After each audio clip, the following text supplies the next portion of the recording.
It's week 14. We got 14 more games that we're going to make predictions on, and these are all on Saturday. Welcome in. Winning Cures Everything. It's a college football podcast. I'm your host, Gary Seegers, at GaryWCE on all the different socials. Most active on X, obviously. And, of course, if you want to reach out to me the old school way, you can email Gary at winningcureseverything.com.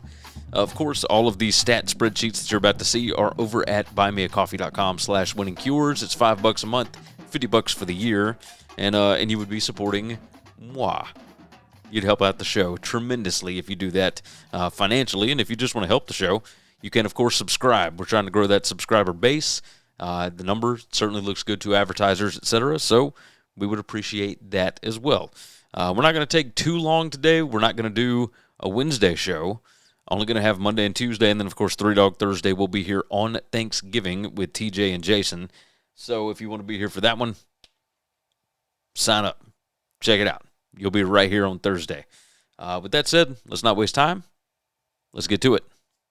Game number 1, this one on Saturday, 2:30 p.m. Central Time, God's time zone on FS1. Wisconsin travels to Minnesota. Yeah, they're going to fight for the trophy. We know what's up with this rivalry game. It's been a lot of fun over the past few years, really over the past forever. I mean, it's just a good Big Ten rivalry. Minnesota, a 1 to 1.5 point favorite, depending on the book. Total is 37.5, so we are talking about a very, very low total. This one opened, as you can see, at Minnesota minus 2.5 with a total of 38.5 on it. I'll go ahead and tell you, my number has Minnesota by 4.09. My power rating has Minnesota minus 2.1. Over the last 4 weeks, though, it would have Wisconsin favored. Wisconsin, multiple ranked wins in a row. They are looking better. They went with kind of the youth movement, and it's looking better for Luke Fickell. He's going to be around next year. They've already said that. That's a good thing. Now, these are season-long stats. Wisconsin has been playing significantly better. On defense, they're really, really good against the run. Minnesota throws the ball a lot, but they're not good at it. Number 110 in yards per attempt, number 85 in QBR, number 115 in passing explosiveness. But this Wisconsin defense, not good against the pass. Number 113 in PPA allowed per pass, number 111 in yards per attempt. But when it comes to running the football, Minnesota is the most dangerous when they've got Darius Taylor available. I don't know the status on that. Some games he's in, some games he's out. It is what it is.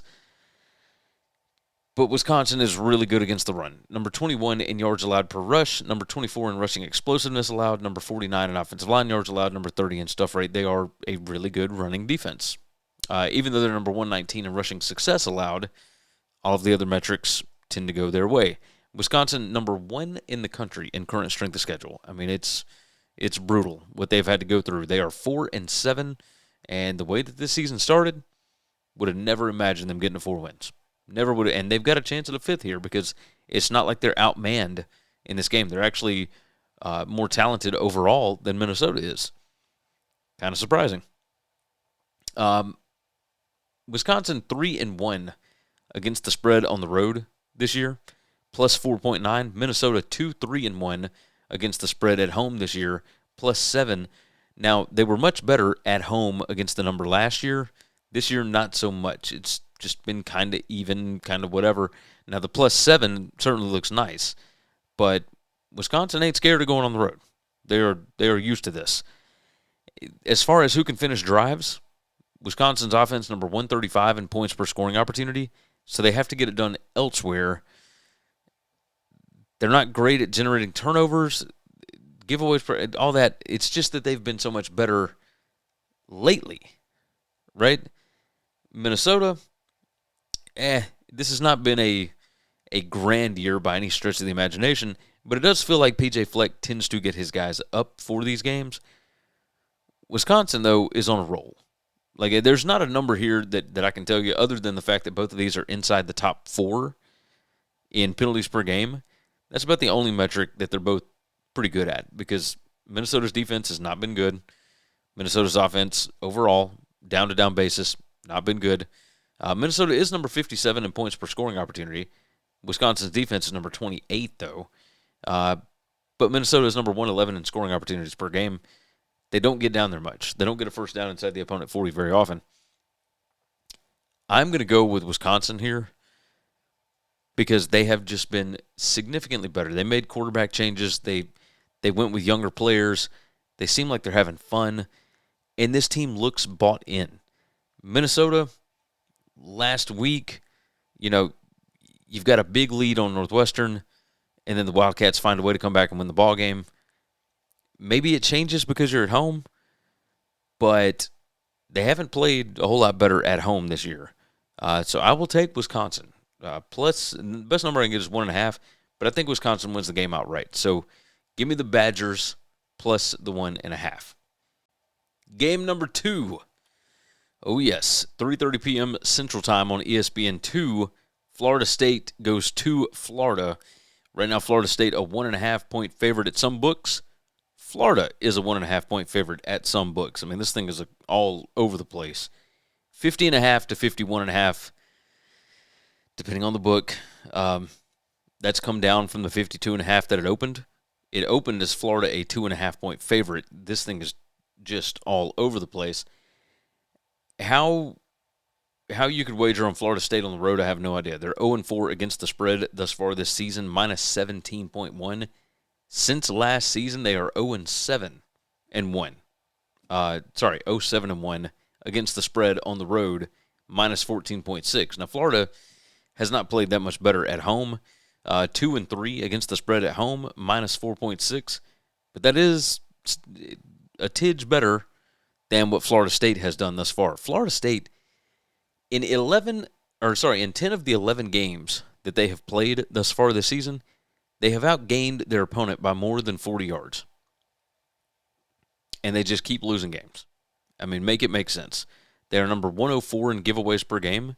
Well, Florida is also number 104 in giveaways per game, but Florida is number 49 in takeaways, so they generate more turnovers. Florida State, number 75 in takeaways per game. So they're not great at it. Florida, significantly better in special teams. They're ranked inside the top 20. Florida State, number 79 in special teams efficiency. Let's look at who can finish drives.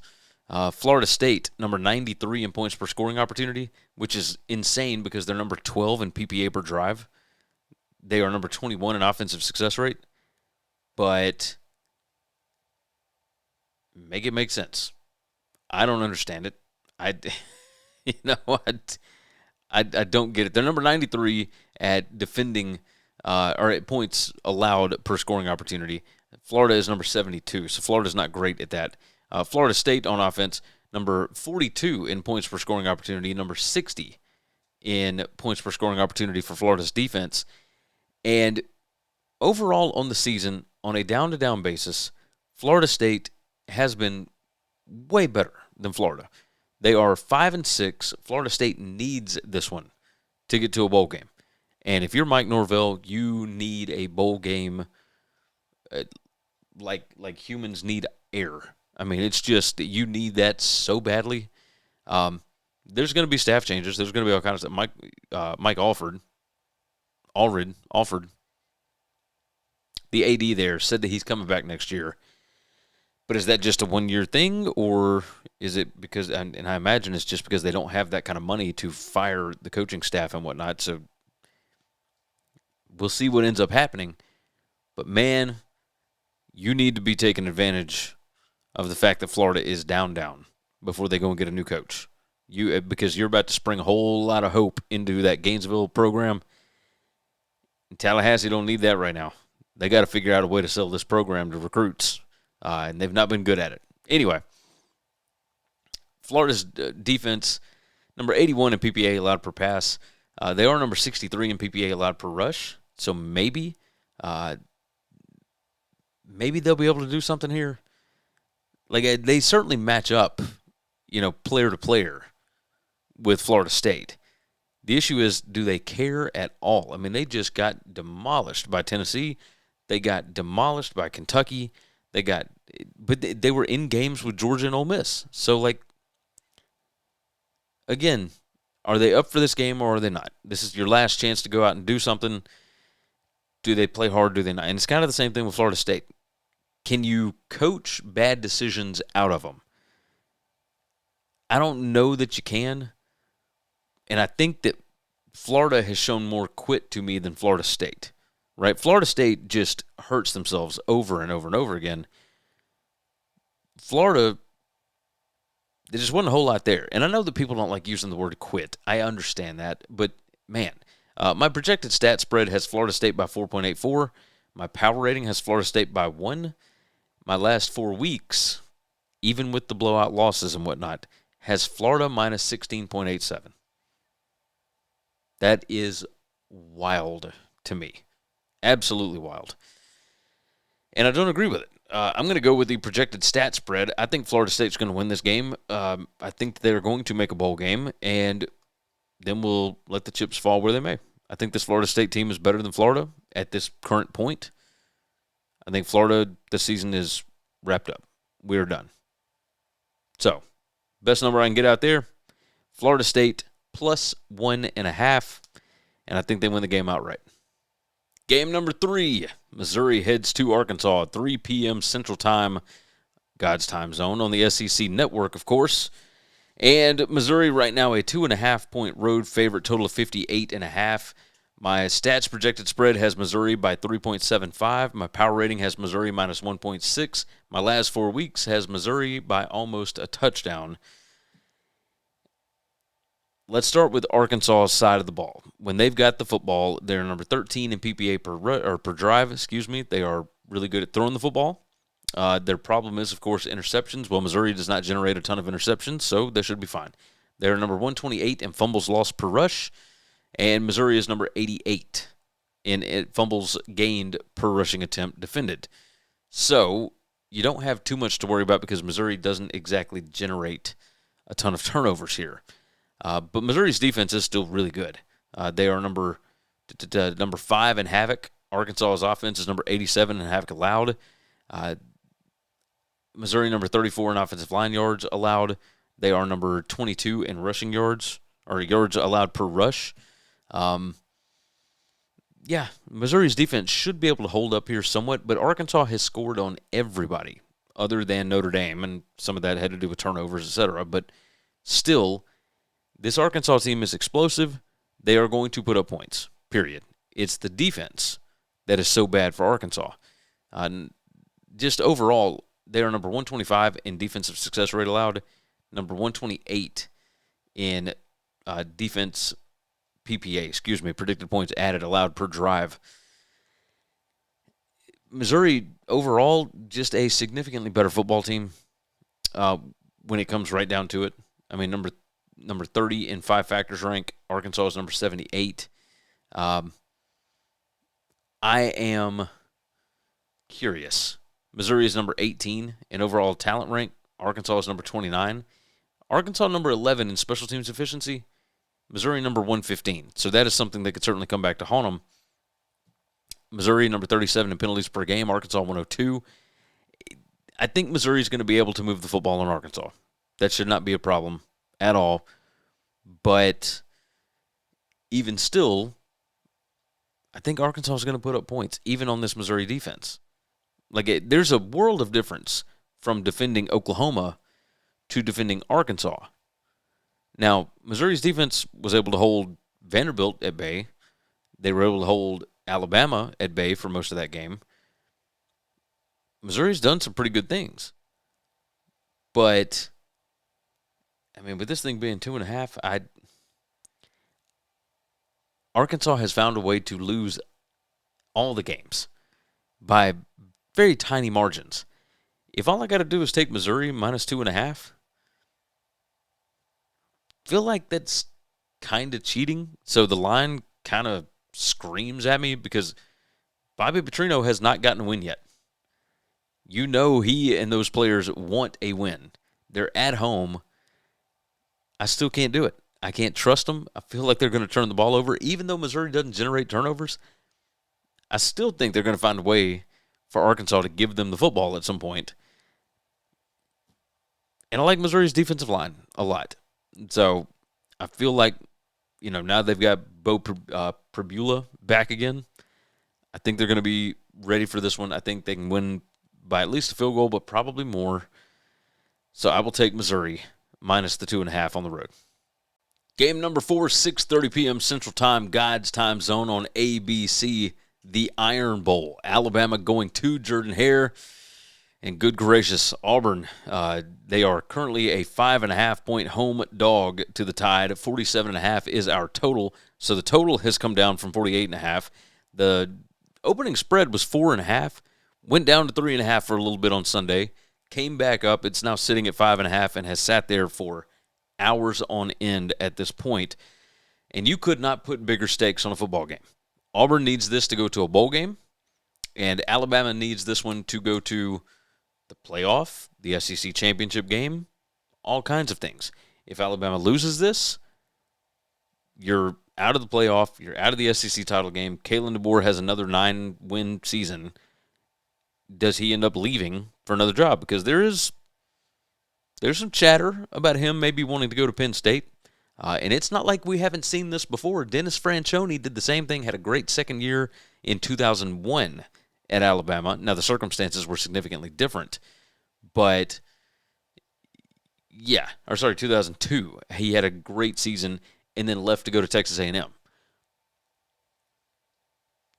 Not saying that that's going to happen, but it's not like we haven't seen it before. That the pressure of this job is immense. So, let's take a look at the numbers. Let's see what we got. My projected stat spread has Bama by 8.28. My power rating has Bama -6. My last 4 weeks has Bama by 14. And yet the spread is way, way down there. Auburn, none of these offensive numbers matter. Not a single thing. They can run the football. Bama has actually been pretty good against the run. Early in the season, they could not stop the run for anything, but now they're number 15 in rushing success allowed. Number 48 in yards allowed per rush. They are still number 64 in rushing explosiveness allowed, but they're number 20 in offensive line yards allowed, number 50 in stuff rate. They're getting better. The defense is getting better, especially against the run, and Auburn could have trouble with that. Auburn played Deuce Knight at quarterback last week. I expect to see him in this game. I don't think they're going to start Ashton Daniels. I don't think you're going to start Jackson Arnold. I think DJ Durkin has said, this is who I'm hitching my wagon to. Kid had crazy numbers. Now, granted, it was against Mercer. And now, the only other game that he played was like the FCS game.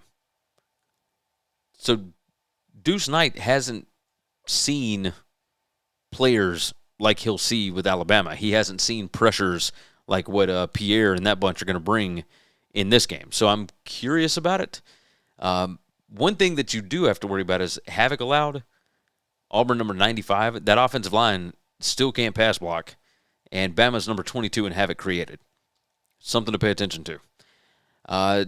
Scoring opportunities per game, Auburn number 117. But they are number 34 in points per scoring opportunity. So if you look, offensive red zone conversion percentage, they're number 53. So they have to hit explosive plays because they're number 124 in offensive red zone touchdown rate. When they get down there, they can't put the ball in the end zone. Now, we don't know what Deuce Knight's going to do, but we'll see. We will see. On the other side of the ball, and one thing that could end up killing Alabama here, number 102 in special teams efficiency, Auburn is number 59. It's not that Auburn's great, but it's just that Bama can be really bad in this spot. Oh, Bama, by the way, number 37 in points allowed per scoring opportunity, number 20 in scoring opportunities allowed per game. So that is something to pay attention to. On the other side, Bama, I think everybody understands at this point, and the schemes are just atrocious. Saw an interesting tweet today about the fact that Jam Miller, once he had his concussion against Missouri, after that game, he has been averaging like 2.1 yards per carry. Before that, he was averaging 4.6. Do you just roll with Daniel Hill? I mean, there's all kinds of questions there, but obviously I don't think they're going to change anything at this point. We're 12 games in. So, Bama throws the football, and they throw it a lot. They're number 32 in pass rate, almost 53% of the time they're going to throw the ball on offense. They're number 12 in passing success, number 27 in passing explosiveness, although they have not been as explosive as of late. But they are number 12 in PPA per pass. That's what they do. They generate a running game by throwing to the flat, throwing to the tight end, all that kind of stuff. Auburn is not good at defending it. They're number 77 in passing down PPA. They're number 88 in passing down success rate. Bama is number 12 in passing down success rate. Auburn, number 99 in PPA allowed per pass, number 96 in yards allowed per pass attempt, 103 in passing success rate, number 92 in passing explosiveness allowed. So, yeah, Auburn can absolutely defend the run. But Bama's number 103 in rush rate. They run the ball a little over 46% of the time. They're number 111 in yards per rush. Auburn's defense is number 5 in yards allowed per rush. But if they don't ever do it, what does it matter, right? Bama is number 29 in points per scoring opportunity. Auburn's defense number 39. Bama number 21 in scoring opportunities per game, so 6.73 drives per game where they get a first down inside the opponent 40. Auburn number 54 in scoring opportunities per game, or allowed per game, 5.45 drives they allow per game. So Bama number 13 in 5 factors rank Auburn number 54. And this is interesting when you look at it. Auburn doesn't turn the football over, number 3 in giveaways per game. But can that change with a new quarterback? Obviously, we'll see. Bama number 34 in takeaways per game, number 26 in giveaways per game. But they have been turning the ball over much more recently. Can Auburn generate some kind of pressure on Ty Simpson to make him uncomfortable to where he drops the football again? We shall see. We shall see. I think if you've watched this show long enough, you understand that I am in full belief that Jordan-Hare Stadium was built on like an ancient voodoo burial ground. It was built on top of it. So there is crazy stuff that happens in that stadium. Auburn, at home, 1-5 against the spread. The only spread that they covered at home this year was last week against Mercer. They are minus 3.9 at home. Bama is 1-2-1 against the spread on the road. The only game that they covered was in Athens against Georgia, and they've got some kind of voodoo hex on Georgia. However, usually when Bama goes on the road, they are a double-digit favorite. When they're a double-digit favorite, they don't cover. They lose. They don't do well. In this case, it's less than a touchdown. And my numbers say that it should be significantly more. Now,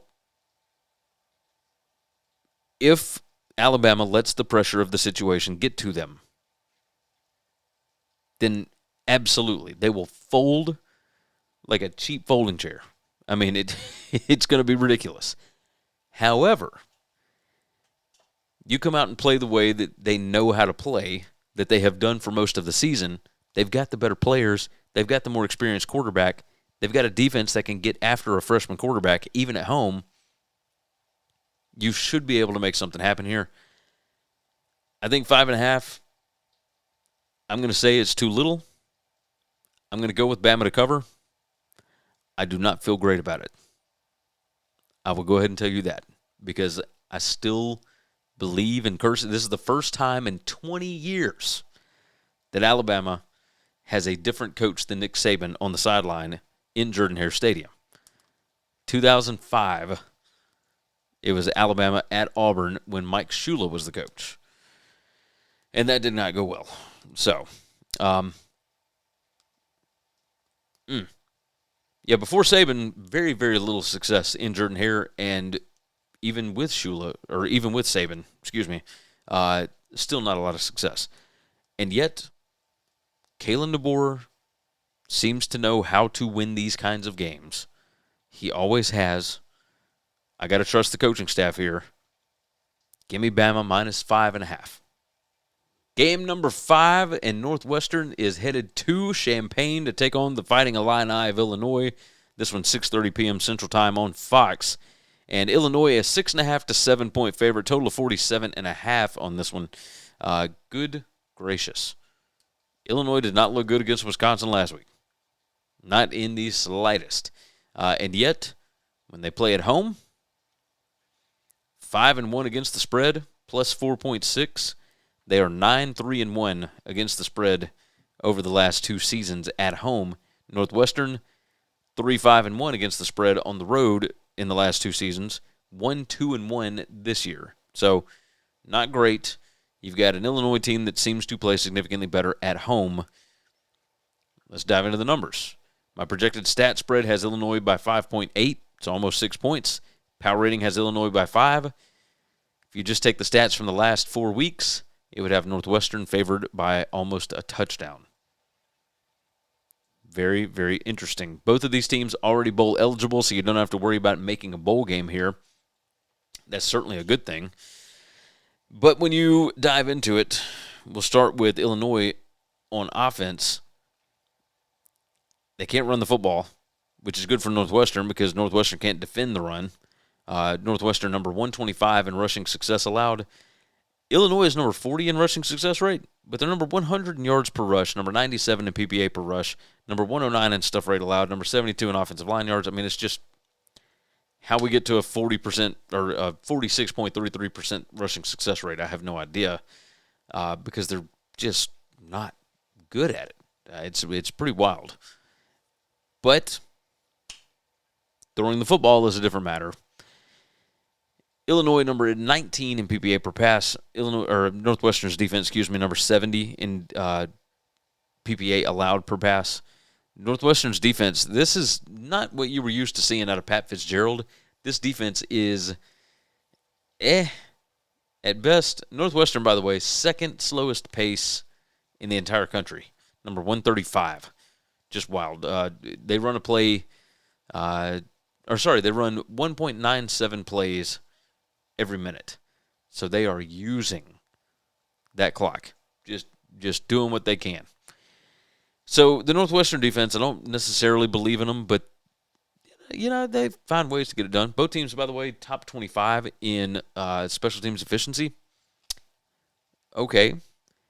Illinois number 66 in 5 factors ranked. Northwestern number 88. Northwestern's offense pretty good at running the football. That happens to be what Illinois is best at defending. Illinois is number 54 in rushing success allowed, number 23 in rushing explosiveness allowed, number 56 in yards per rush. Northwestern number 35 in yards per rush, number 48 in rushing success. They're number 81 in rushing explosiveness, number 63 in offensive line yards, 43rd in stuff rate allowed. And they're not great at throwing the football, but they are better at it than Illinois is at defending it. So this feels like it's going to be a tight ball game. You look at penalties per game, both are inside the top 21. Turnover margin, both outside the top 60. Northwestern gives it away more, but they are better at generating turnovers. Illinois, number 14 in giveaways per game. They don't turn the ball over, but they're number 101 in takeaways, so they don't generate turnovers. So what is that going to mean? Who knows at this point? Northwestern finds a way to cover games. They are 6-3 against the spread this year. Illinois is 7-3, but man, Illinois has not looked good as of late. That game against Wisconsin really threw me last week. Northwestern found a way to come back, won the game against Minnesota. They got to bowl eligibility. I think Northwestern hangs around here. This feels like a field goal kind of game. It could be 31-27. It could be, it could be lower scoring. It could be 21-17, something like that. I think it falls within the 6.5 to 7. So if I'm getting a touchdown with Northwestern, I will gladly take that. Give me the Wildcats +7 on the road. Are you tired of sore knees or joints slowing you down? Go Sleeves uses built-in kinesiology tape technology to give you support, reduce pain, and help you recover faster. Use code WCE for 15% off over at GoSleeves.com. If you haven't already, subscribe to the channel. Of course, like the video. And do me a favor, jump in the comments. Let me know your picks this week. I've had multiple people already jump out and give me some picks. The board is kind of gross right now. I feel like I'm pretty close on a lot of these numbers. So give me some thoughts. Tell me what you are seeing with these, and jump in the comments with that. But first, subscribe, because there's still over 50% of you that are watching that are not subscribed to the channel, and like the video, and press whatever the hype button is thing. If you see a hype button, I still don't really know what that means, but press it and help me out, I guess. Who knows? Game number 6, 9:30 p.m. Central Time, God's time zone on ESPN. Notre Dame heads to Stanford, and currently the Fighting Irish are a 32.5-point favorite, total of 50.5 to 51.5. And my numbers don't get there. Now, my last 4 weeks' numbers, it has Notre Dame by more than 5 touchdowns, minus 36.52. The beating that they put on Syracuse last week. They scored 21 points on Syracuse before they ever even touched the ball on offense. I don't think you're going to see the same thing here against Stanford, but, man, Stanford's numbers would bear it out that, it is a possibility. Stanford is number 96 in turnover margin, number 93 in giveaways per game. They're number 126 in special teams. It's possible. And certainly after the way that they demolished Cal and got Justin Wilcox fired last week, you feel like there might be some regression to the mean with this. Man, that's insane. And my projected stat spread has Notre Dame by a little more than 25.5 points. My power rating only has Notre Dame by 21.5. The offense for Stanford is atrocious. They are really bad. Number 126 in finishing drives. They are number 120 in rushing success rate, number 122 in passing success rate. They don't really do anything well, and this Notre Dame defense has certainly improved from where they were after the first 2 games of the year. They are now number 10 in PPA allowed per drive. They are number 34 in current strength of schedule. Now, that strength of schedule is, you want to talk about so much pressure. They have put so much of the weight of their schedule on USC, Texas A&M, and Miami. And that's basically it. Everybody else has just kind of been, right? So, Stanford, number 32 in current strength of schedule, and they play in the ACC, and it's not like they've played a murderer's row by any stretch of the imagination. Stanford pretty good on defense at defending the rush. Number 9 in PPA allowed per rush. That is what Notre Dame wants to do. They're number 35 in rush rate. Over 55% of their offensive snaps are running the football, so they're going to feed it to Jeremiah Love a lot, along with Price. They're number 2 in rushing explosiveness, but Stanford's defense, number 27 in rushing explosiveness allowed. Kind of curious about that. So some of this game, I have no doubt that they will be able to run the football. But I think they're going to have to rely on C.J. Carr to throw the football some, and he has certainly proven capable of doing that. They're number 21 in PPA per pass, number 4 in yards per pass attempt, number 5 in QBR. This is fantastic for a freshman quarterback. Stanford's defense is awful against the pass. 105 in PPA allowed per pass, 102 in yards allowed per attempt, number 109 in QBR allowed. It is what it is. Is what it is. Notre Dame, number 9 in points per scoring opportunity. Stanford, number 27 in points allowed per scoring opportunity. So the Stanford defense has been good. I think Stanford can slow down Notre Dame enough. I don't know how many points they're going to be able to score. But if you get to 10, can I keep Notre Dame to 42? I'm going to go with yeah. Why not? I'll take Stanford at home plus 32.5. This number just feels outlandish, and it feels inflated because Notre Dame just wiped the floor with Syracuse last week. I got to go back the other way. Give me the Cardinal at home plus 32.5. The fighting Andrew Luck's find a way to get that cover. Game number 7, 11 a.m. Central Time, God's time zone on ABC. The Miami Hurricanes travel up north to take on the Pitt Panthers. Ball game going to be in the 30s. What do them Florida boys know about 30-degree weather? Probably not a lot, I would imagine. Miami is 6.5 to 7-point favorite on the road, total of 50.5 to 51. And Mario Cristobal has not been good at covering spreads in November. They did not cover against Virginia Tech last week. Granted, that was by half a point. If you got the opening line, you covered, but even still, Miami 1-2 against the spread on the road this season, minus 4.2. Their turnover margin is really good right now, number 14. But on the road, especially against SMU, turnovers bit them. They certainly bit them. Miami number 15 in special teams efficiency. Pitt is number 40. Pitt, the last time that they went up in competition like this, and Georgia Tech, I don't believe, is up in competition. The last time they played a team this talented was against Notre Dame, and they just got the floor wiped with them. I think Miami is certainly on the same level as Notre Dame. Obviously, they beat them head-to-head, and that was back in week 1. Teams can go a myriad of different directions because we saw Florida State just demolish Alabama, and Alabama is a top 10 team now. Florida State fighting to make a bowl game. So you look at defensive success rate, Pitt number 8 in that they're really good against the run. Miami is capable of doing any number of things. Let's start with the Hurricanes on offense, right? Hurricanes are number 8 in PPA per pass. They are number 75 in PPA per rush. Running is what Pitt hopes that they do because Pitt is great against the rush. Number 6 in rushing success allowed.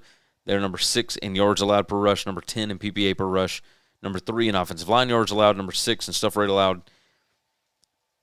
Miami is probably going to have to rely on Carson Beck. And if they do that, number 76 in interceptions thrown per pass attempt, Pitt is number 19 in interceptions gained per pass attempt defended. So I have the feeling Carson Beck is going to throw the ball to the wrong colored shirt at some point. Now, when that happens in the game, who knows? You just got to hope if you're Miami that it's not at one of the most crucial points of the ballgame. Pitt is 4-2 against the spread at home this year, by the way, plus 9.1. They play significantly better there. Granted, the Notre Dame game is weird for Pitt because Narduzzi came out and said beforehand, this game means nothing. Because if Pitt wins this game, they need some other things to happen, but they are right there with only one ACC loss. They could be going to the ACC championship game. You could certainly, with your new quarterback, find a way to go get that done. Get to the playoff.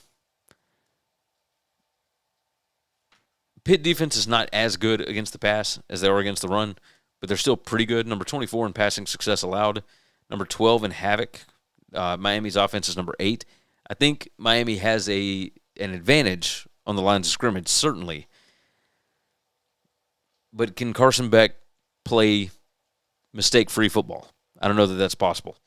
On the other side of the ball, Miami's defense really, really good. This Pitt offense with Mason Heinschel at quarterback, they are number 21 in pass rate. I mean, this Cade Bell offense is serious. They throw the football almost 55% of the time, partially because they're not good at running it.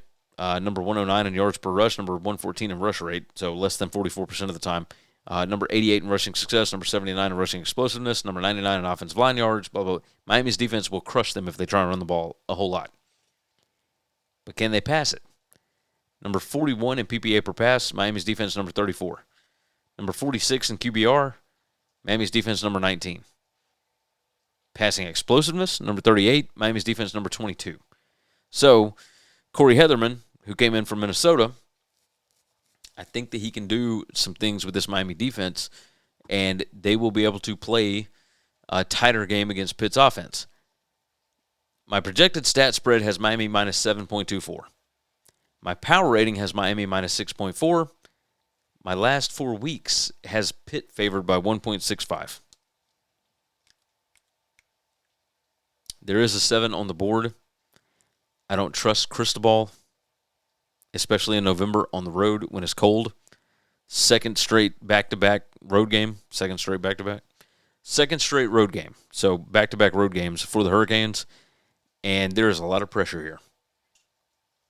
I think Miami feels good that if they just win the game, they're going to be all right.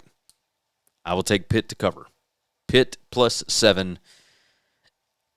Give me an interesting ball game in Pittsburgh. So, give me the Panthers, plus 7. Game number 8, 2:30 p.m. Central Time, God's time zone on CBS, and the Oregon Ducks are headed to the Washington Huskies. And, oh boy, you got another fun matchup with Oregon having to go to Seattle. And we remember Dan Lanning kind of took it out on Washington last year. This one might be a little more difficult. you got 2 top 10 teams as far as PPA margin is concerned. Very interesting. Both of them, way slower pace of play than you would think for these 2 teams. When they were in the Pac-12, both of them were fast. Now, number 112 in pace of play for Washington, number 117 for Oregon. And you're looking at Washington number 8 in PPA margin, Oregon number 2 in PPA margin. The spread on this game, by the way, is Oregon minus 6.5, total of 51.5 to 52.5, depending on the book. Very interesting, right? Very interesting looking at. Let's start with Oregon on offense first. Number 22 in points per scoring opportunity. Washington's defense, number 22 in points allowed per scoring opportunity. So both really good at Washington, good at not allowing teams to finish drives. Oregon, really good at finishing drives. Oregon way better as far as field position is concerned. And on the other side, when Oregon's on defense, way better at field position, which is why you see Oregon number 6 in 5 factors rank, Washington number 33. So that's what you're seeing. So Oregon on offense, they want to run the football. They run it almost 55% of the time. Offensive line yards, they're number 9. Washington's defense is number 70. They're number 31 in stuff rate allowed. Washington's defense, number 94 in stuff rate. But Washington is number 21 in rushing success allowed. Oregon is number 2 on offense. Oregon number 3 in yards per rush. Washington's defense number 25. So Washington may be able to slow them down some. Because I also don't believe that Washington has faced a line of scrimmage quite like this one. Washington's defensive line is rated number 68. The Oregon offensive line is number 2. Very interesting. But on the other side, when Washington has the ball, Washington's offensive line number 34, Oregon's defensive line number 47. Now, they have improved from earlier this year, but Washington, interesting. Very interesting. So, when Oregon's on defense, they are not that great against the run. Damon Williams will be able to run the football on this Oregon defense. The question is, how often can he do it? They're number 14 in rushing success. Oregon number 24 in rushing success allowed. Oregon is number 2 in rushing explosiveness. Washington number 24 there. So Oregon doesn't allow a ton with that. Washington number 30 in offensive line yards. Oregon's defensive line, number 25 in offensive line yards allowed. Oregon doesn't stuff the run. Number 113 in stuff rate. Washington number 42 in stuff rate allowed. You've got a really good defense here in Oregon. Number 5 in PPA allowed per drive. Washington's offense is number 9. Oregon's offense number 1 in PPA per drive. Washington's defense number 28. My stats projected spread has got Oregon minus 8.25. My power rating has Oregon minus 6.8. But my last 4 weeks has Washington favored by 4. Now, how we got to that, since we're including a loss at Wisconsin in this, I'm not totally certain. But I do know that Oregon finds a way to win these games. They always do. Washington has not played. When they do step up in competition, they have not looked good.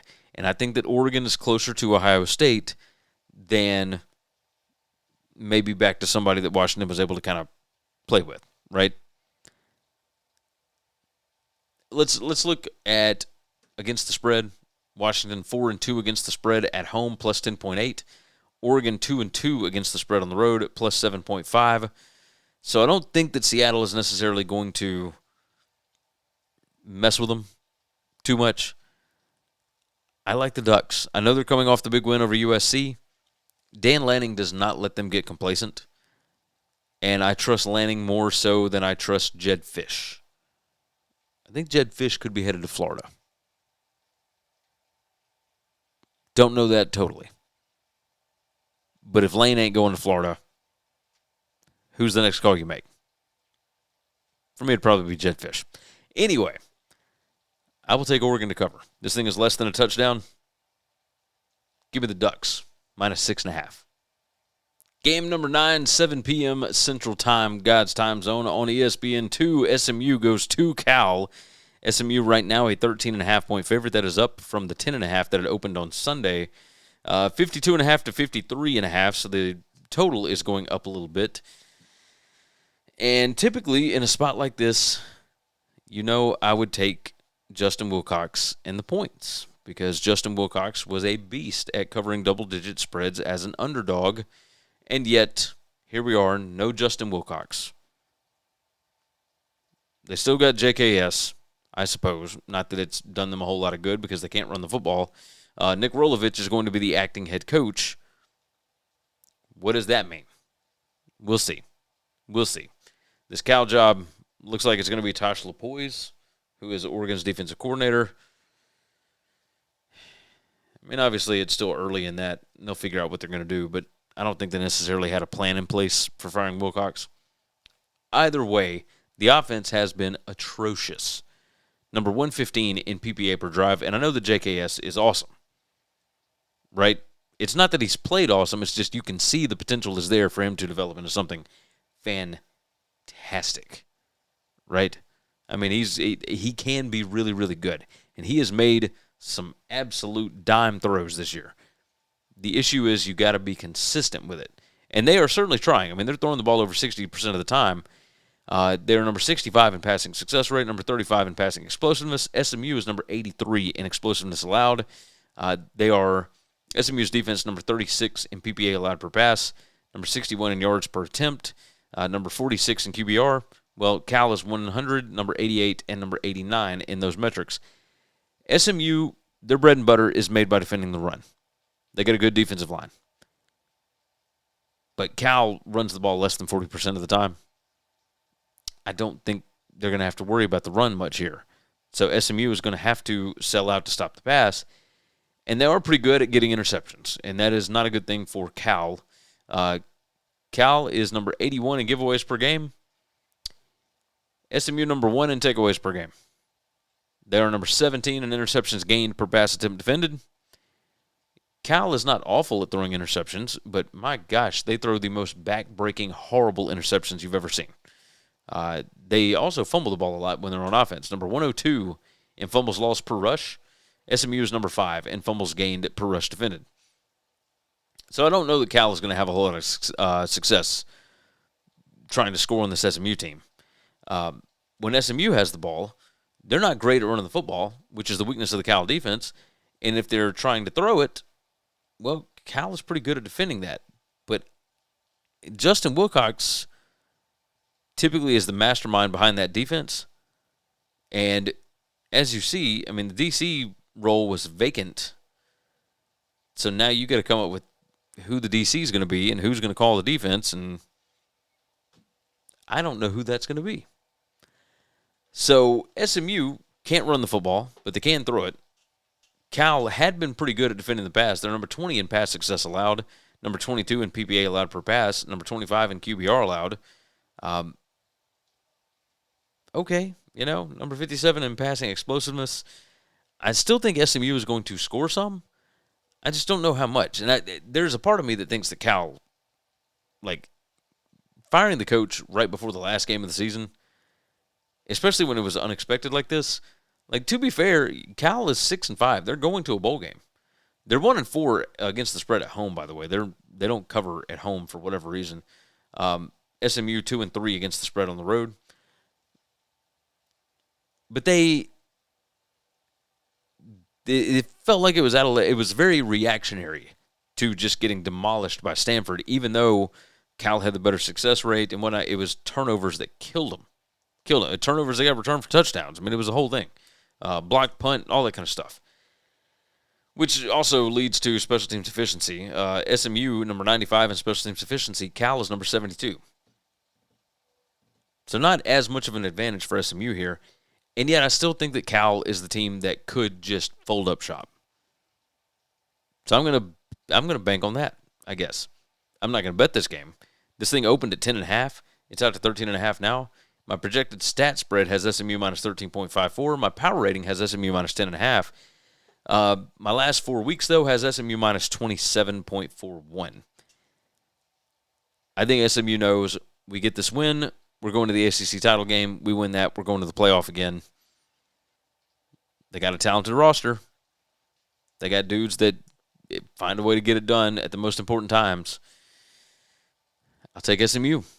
Give me the Mustangs minus 13.5 on the road. Game number 10, 6:30 p.m. Central Time on NBC. USC at home. They are hosting UCLA.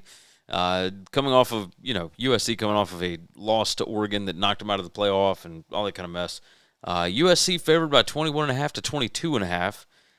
Total is 59.5 to 60.5. So it's gone up at some of the different places.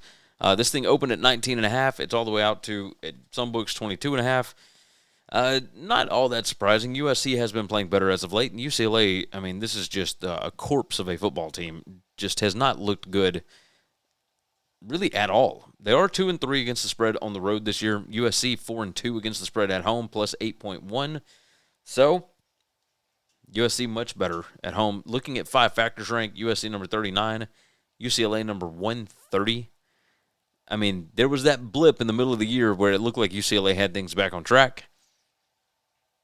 Not anymore. This team is dreadful on defense, and that ain't good for UCLA because USC's offense is number 5 in PPA per drive.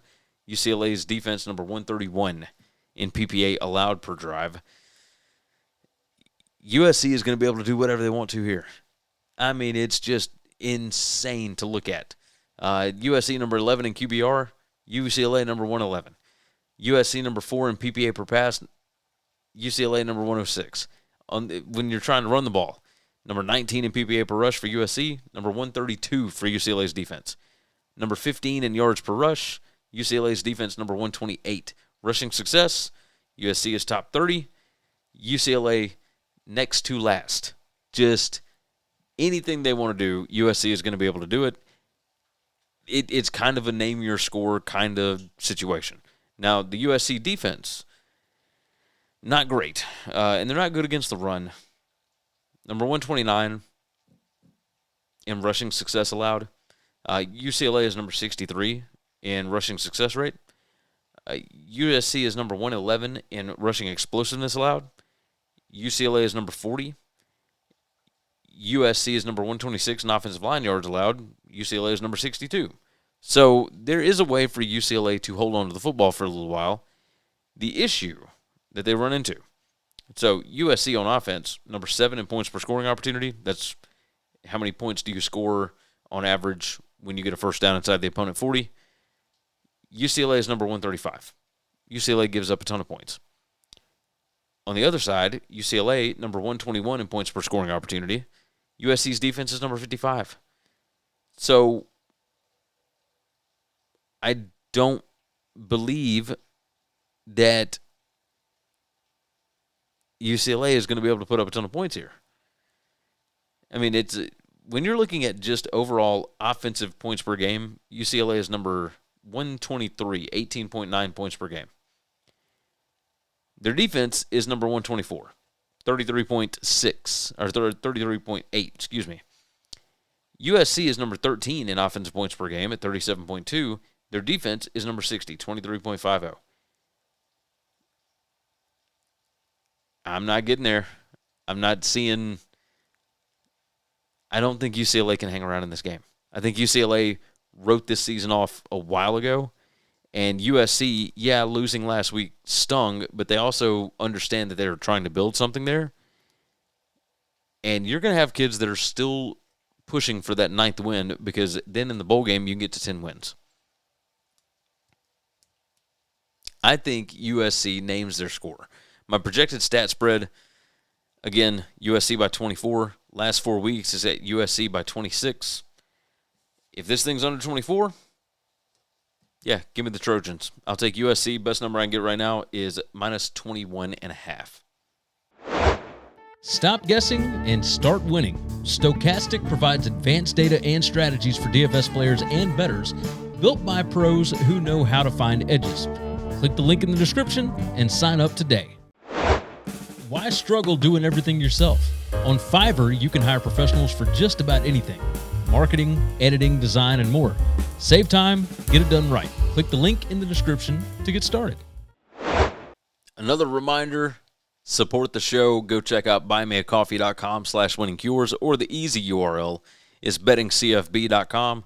But buymeacoffee.com/winningcures has got all of these stat sheets for every FBS game. Of course, I will be doing them for all the bowl games, all the conference championship games, all the playoff games, etc., along with a bunch of randomized stats and whatnot that can help you out if you're a bettor. I've got a matchup comparison tool, etc., so go ahead and check that out. Buymeacoffee.com/winningcures. Conference USA action, 1 p.m. Central Time on the streamer, ESPN Plus for this one. Western Kentucky goes to Jacksonville State, and we are fighting for a berth in the Conference USA championship game for this one. Western Kentucky, a 2.5 to 3 point favorite on the road, total of 54.5 to 55.5, so that total has come down at some spots, but still a lot of love for Western Kentucky here. Not totally sure that I understand why. I guess, Tyson Helton is a good coach, and they certainly put up a fight against LSU last week. But, man, I am so curious what this Jacksonville State team is going to look like. They are not great overall. I will say that. They're certainly not good against the pass, and that is not a good matchup going against Western Kentucky. But they can run the football really well, and Western Kentucky's defense is good against the run in some cases. But there are some things like number 10 in rushing explosiveness. Western Kentucky, number 89. That'll scare you, right? Like, this is very interesting. Western Kentucky, number 29 in rushing success rate, but they're number 118 in yards allowed per rush. Jacksonville State, number 13 in yards per rush. Jacksonville State, number 19 in rushing success, number 10 in rushing explosive, number 25 in offensive line yards. Jacksonville State can run the football, and they run it almost 64% of the time. Going to be interesting. Very interesting there. Jacksonville State, number 53 in points per scoring opportunity. Western Kentucky's defense is number 10. Western Kentucky also much better in special teams efficiency. They are ranked inside the top 20. Jacksonville State ranked outside the top 120. So that should give you an idea there. Jacksonville State, though, number 15 in turnover margin. Western Kentucky, number 103 in turnover margin. That will certainly play a big factor in this game if Jacksonville State is to win it. Penalties per game, pretty average for both. Number 47 for Jacksonville State, number 62 for Western Kentucky. Western Kentucky throwing the football, they throw it over 57% of the time. Number 30 in passing success, Jacksonville State's defense, number 80 there. Number 78 in PPA allowed per pass, Western Kentucky, number 63 in PPA per pass. Western is 8-3 overall in the season. Jacksonville State 7-4, and Western pretty good against the spread on the road. 4-1 against the spread on the road, plus 3.3.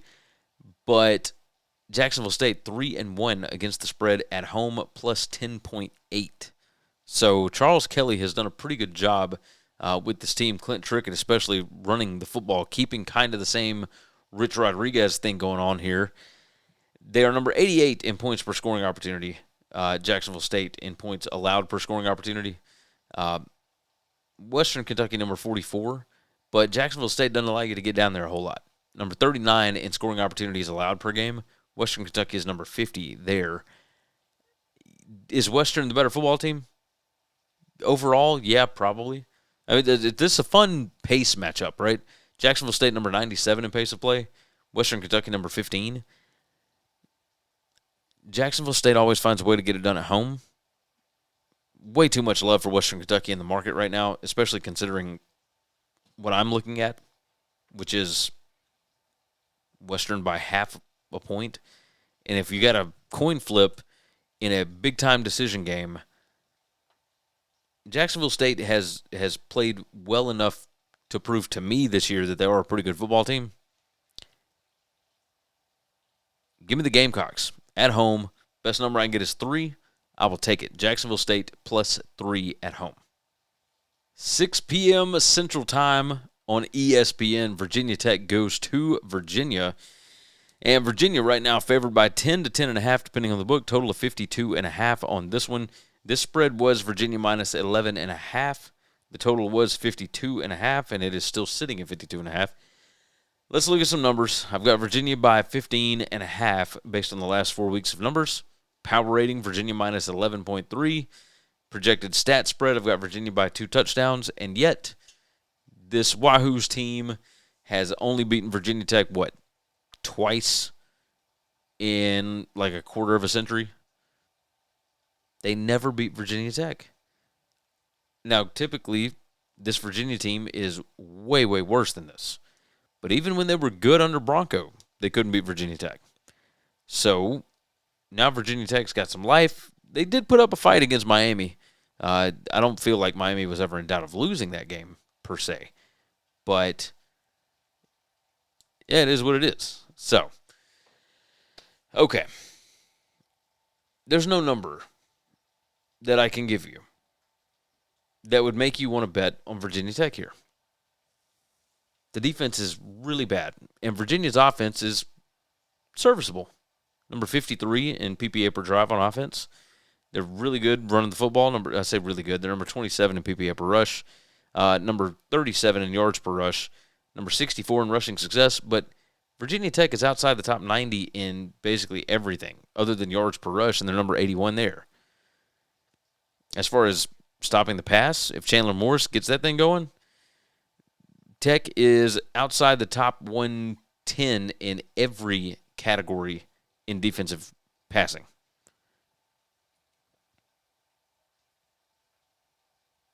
Let's look at points per scoring opportunity.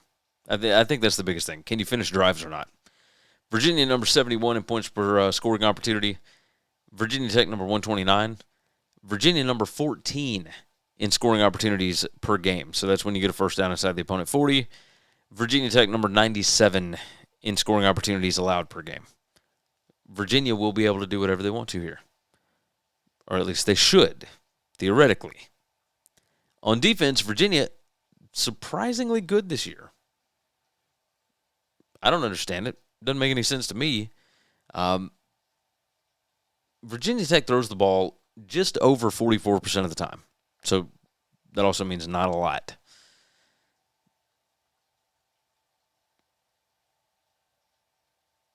And I can't find anything there that would make any kind of sense turnover margin, number 111 for Virginia Tech, number 24 for Virginia, number 113 in penalties per game for Virginia Tech, number 37 for the Hoos. Unless Virginia Tech runs the ball insanely well, and this is a good defense against the run. Virginia is number 19 in yards allowed per rush, number 54 in rushing success allowed, number 20 in rushing explosiveness allowed. Virginia is more than serviceable stopping the run, and that's the only thing Virginia Tech can do on offense. Number 32 in PPA per rush, number 31 in yards per rush, number 16 in rushing success rate, number 23 in rushing explosiveness, number 13 in offensive line yards, etc. But they are number 81 in standard downs PPA. I'm not seeing it. Tech is number 68 in points per scoring opportunity, but they're number 108 in drives that get inside the opponent 40. Well, Virginia's defense is number 29 in points allowed per scoring opportunity and number 26 in scoring opportunities allowed per game. I mean, you've got a team that's top 30 in 5 factors and a team that is number 120 in 5 factors. So everybody is betting Virginia Tech here because history would tell you got to bet Virginia Tech here. And, boy, it would be hilarious for Virginia to have the best season that they have had maybe ever, a chance to go to the ACC championship game, all that, and then Virginia Tech finds a way to screw it all up by winning again, even though they're not going to a bowl game. They got nothing to play for other than pride. Virginia is 9-2. Virginia Tech is 3-8. And yet you got people betting the dog like they know the final score. I don't think I'm going to buy it. I got to trust numbers here at some point. I'll take the Hoos. And the best number I can get right now is 10. I bet this thing gets down to 9.5 or 9 by game day. It is a lot of pressure. I will say that. But Virginia is at home. I think they're going to be fine. Give me Virginia minus 10. Staying in the ACC, Wake Forest heads to Duke. This one, 2:30 p.m. Central Time, God's time zone on the ACC network. Duke is a 1 to 1.5 point favorite, depending on the book, and the total is 54.5 to 55.5 on this one. And this opened at 3.5, and it has come down. Duke still has a shot, a rather, well, I won't say realistic, but they got a good shot of getting to the ACC championship game if a couple of things go their way, right? You also got to win this game. This is a 5-loss team right now, and they could play for an ACC championship game. That is mind-blowing to me. Okay. Nobody has paid attention to the fact that Wake Forest is 8-3 on the season. Wake Forest 3-1 against the spread on the road this year, plus 6.5. They are 6-2 against the spread on the road the last 2 seasons. Duke is 1-4 against the spread at home, minus 11.3. They don't play well at home. They just don't. Let's start with Duke on offense. They can throw the football. They can absolutely throw the football. The issue that they've got is that Wake Forest is good against everything, especially against the pass. Number 3 in yards allowed per attempt. Number 12 in PPA allowed per pass. Number 12 in QBR allowed. And Duke is number 25 at number 34 and number 23 in those metrics. Duke number 27 in passing success rate. Wake Forest defense number 5. This Jake Dicker defense is so serious, man. They are number 9 in defensive success rate allowed overall. Number 5 against the pass. Number 27 against the rush. I don't think you're going to score a lot of points here. And the problem that Duke has is they don't run the ball a ton, but when they do, they typically turn it over. They're number 127 in fumbles lost per rush attempt. Wake Forest is number 4 in fumbles gained per rush attempt defended. So that is something to pay attention to. Duke runs the ball less than 44% of the time. But you're going to have to try something different because I don't think they're going to be able to throw it on this Wake Forest defense. We'll see. Points per scoring opportunity. Duke's offense number 32. Wake Forest defense number 13. I mean, this team is serious. They are really, really good. On the other side of the ball, when Wake Forest has the ball, they're not very good on this side. They're number 94 in PPA per drive on offense. Duke's defense is number 124. So the Duke defense is atrocious, but they are more atrocious on or against the pass. Number 128 in PPA allowed per pass, number 127 in yards per pass attempt. The issue for Wake Forest is they don't throw it that much. 47% of the time, it's number 78 in pass rate. And they're number 84 in interceptions thrown per pass. Duke is number 45 in interceptions gained per pass attempt.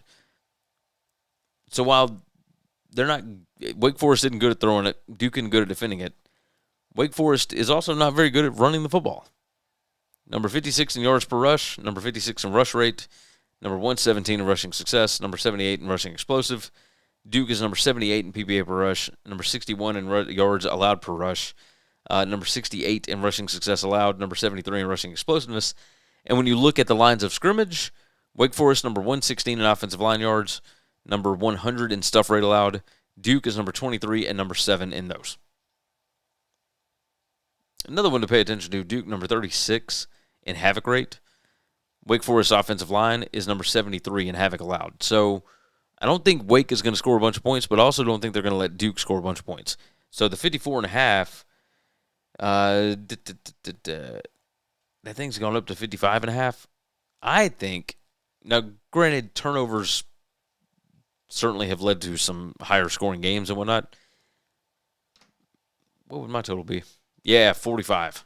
40, so almost 46 points. I'd probably look at an under if that thing's a 55.5.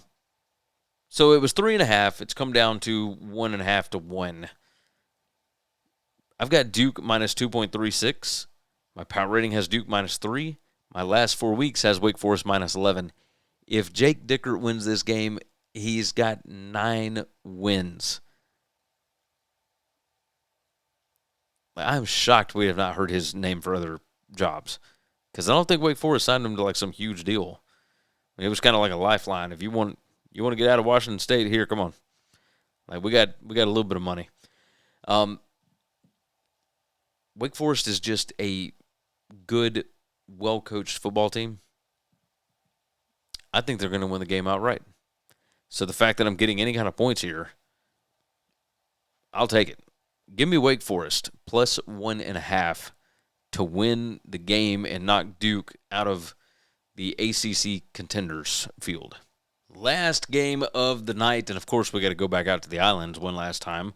Wyoming heads to Hawaii, this one on Spectrum or the Mountain West Network, 10 p.m. Central Time. Of course, Hawaii is a 7.5-point favorite to a 9.5-point favorite, depending on the book. And this thing has come down a lot. Total of 44.5 on this one. Total is staying the same, but this thing opened 11.5, and it's dropped down to 7.5. Hawaii's got a list of injuries. I can't even begin to name them all. I mean, it's just a ton of them, and they got demolished by UNLV last week, just smoked. But they're still a 7-4 football team, and Wyoming just lost the opportunity to go to a bowl game. Hawaii 5-0 against the spread at home this year. They are 11-1 against the spread at home over the last 2 years. Wyoming 2-3 this year, 5-6 overall the last 2 years, minus 4.9 this season. Hawaii is plus 14 at home. Is Michael Alejado playing? Yes. Okay. Cool. Hawaii throws the ball the second most in the entire country. They throw it over 62% of the time. They're number 68 in QBR, number 66 in PPA per pass, number 88 in yards per attempt. They're number 29 in passing success rate, number 34 in Havoc allowed, number 34 in passing down PPA, blah, blah, blah, blah. Wyoming's defense, the pass is the only thing they're good at defending. Number 24 in PPA allowed per pass, number 8 in yards allowed per attempt, number 15 in QBR allowed, number 22 in pass rate, number 26 in passing success rate, blah, blah, blah. People see these stats, and they start to try and talk themselves into this Wyoming team being able to stop the pass. You know who else had really good passing numbers? San Diego State. And do you know what Hawaii did to them? 38-6. Wyoming has not played a real passing attack. And it's not that Hawaii is good. I mean, they're very serviceable. But aside from that, like, what are we talking about? Hawaii's not going to run the football. They're not good at it. Number 118 in PPA per rush. Points per scoring opportunity. Hawaii number 79. Wyoming number 11. Scoring opportunities per game, though. Hawaii number 63 on offense. Wyoming's defense number 100. Now on the other side, Wyoming has scored a grand total of, I want to say, 10 points. It might be 6. They might have just put up a field goal in each of the games. But against San Diego State and against Fresno, they scored nothing. I mean, 10 points in the last 2 games is not great at all. And there's not a single number here. Like, it's not that Hawaii's defense is good. They're number 68 in PPA allowed per drive, but Wyoming is number 121 in offensive PPA per drive. That's predicted points added, in case you don't know. So Wyoming, I'm not expecting them to be able to score. They are number 120 in points per scoring opportunity, and they're number 129 at getting first downs inside the opponent's 40. Hawaii number 56 in points allowed per scoring opportunity. Hawaii number 22 in special teams efficiency. Wyoming is number 124 there. Turnover margin, both of them are outside the top 95. Penalties per game, both are outside the top 90. And yet Hawaii at home just plays like such a completely different team. I understand all the injuries, and I understand watching this team go and just get boat raced by UNLV last week. But you're back on the island now. We're not going to Laramie. I think Wyoming's going to be in a whole world of hurt here. They're not making a bowl game anymore. What do you have left to play for? Probably not much. I think the number got too small. So, now my numbers would tell you Hawaii -6 for the projected stat spread, the power rating -6, the last 4 weeks, Hawaii -3.3. But I have not tossed in these against the spread numbers for being at home, and Hawaii being a +14, 5.00 against the spread at home. I think that's worth something. Because you're talking about the fact that Wyoming on average plays 5 points worse on the road. Hawaii plays 14 points better at home. I mean, you're talking about a 19-point difference there. I mean, this thing's just a hair over a touchdown. Give me the Rainbow Warriors.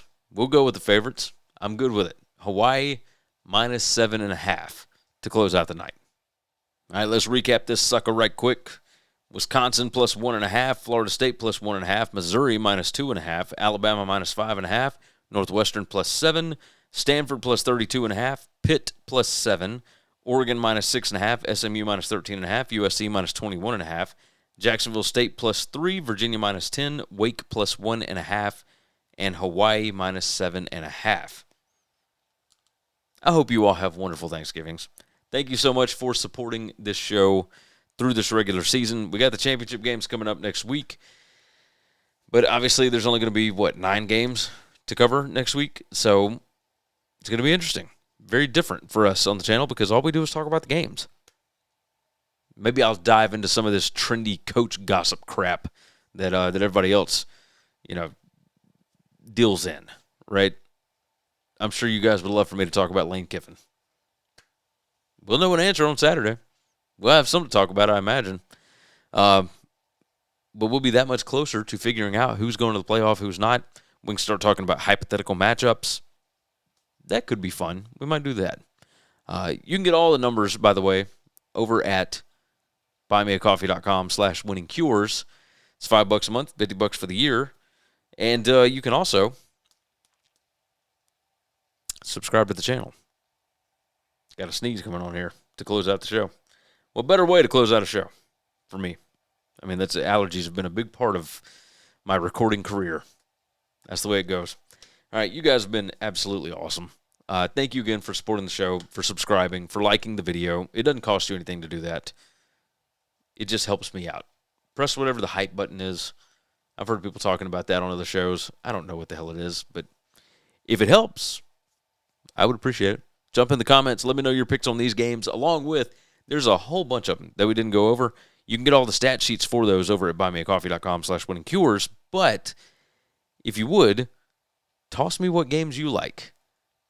I got to make some picks. I got to make official plays this week. I got to dive into more of these numbers, and I am just not seeing it with some of them. Like, these numbers are pretty sharp, and the ones that are moving, I don't know how much I can trust them.